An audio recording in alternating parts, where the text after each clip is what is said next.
తెలంగాణలో majority MP సీట్లు గెలుచుకోవడమే లక్ష్యంగా బీజేపీ ప్లాన్ చేస్తుంది. ప్రజల్లోకి విస్తృతంగా వెళ్తుంది.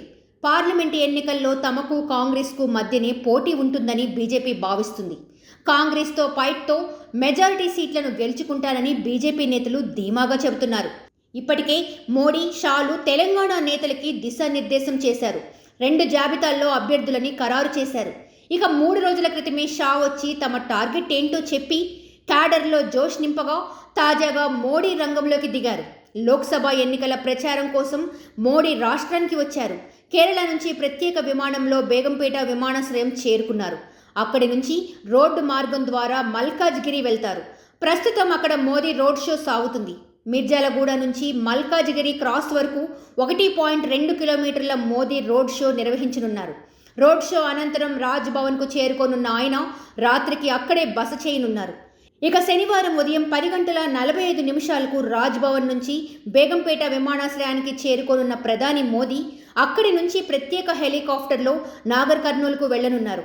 మధ్యాహ్నం 12 గంటల నుంచి 12:45 వరకు బీజేపీ ఆధ్వర్యంలో నిర్వహించే బహిరంగ సభలో ఆయన పాల్గొంటారు. 2 రోజుల పర్యటన ముగించుకుని 1 గంటకు నాగర్ కర్నూల్ నుంచి హెలికాప్టర్లో కర్ణాటక రాష్ట్రం గుల్బర్గాకు మోదీ తిరుగు ప్రయాణం కానున్నారు.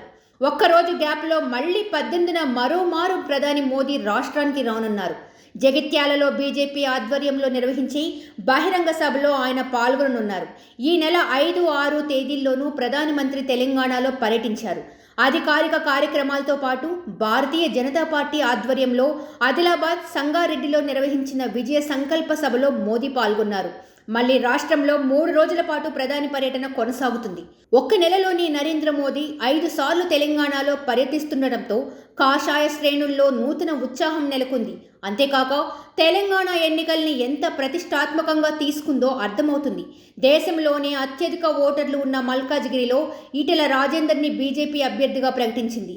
మోడీ చరిష్మా ఈటెలకి ఉద్యమకారుడుగా ఉన్న వ్యక్తిగత పేరు, అలాగే ఉత్తరాది ఓటర్ల మద్దతు, జాతీయవాదం వంటి అంశాలు కలిసి వస్తాయని బీజేపీ భావిస్తుంది.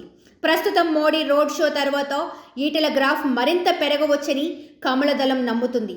మొదట ఈటెల అభ్యర్థాన్ని వ్యతిరేకించిన నేతలు కూడా ఇప్పుడు ఈటెలకి అనుకూలంగా ప్రచారం చేయడం, జాతీయ స్థాయిలో సాగుతున్న బీజేపీ హవా, మోడీకి ఏ మాత్రం తగ్గని ఆదరణ, మల్కాజ్గిరిలో ఈటెలకి పోటీ ఇచ్చే నేత లేకపోవడంతో ఇక్కడ కమలం వికసించడం ఖాయమన్న టాక్ బీజేపీ వర్గాల్లో బలంగా వినిపిస్తుంది. అలాగే మోడీ శనివారం పర్యటించనున్న నాగర్ కర్నూలుపై కూడా ఆ పార్టీ గెలిపే లక్ష్యంగా ముందుకు సాగుతుంది. సబ్స్క్రైబ్ చేయండి. Please do subscribe to. Please like, share and subscribe to top Telugu TV. Top Telugu TV. Top Telugu TV.